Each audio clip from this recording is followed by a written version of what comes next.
Hey everyone, in this video I will show you how to reactivate Shopify store. So begin by visiting Shopify's website and log into your account.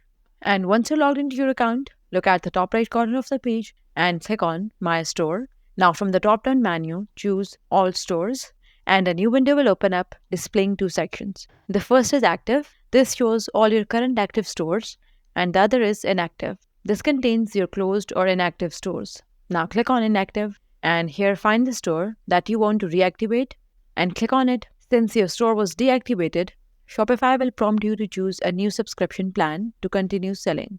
Shopify offers different plans based on your business needs.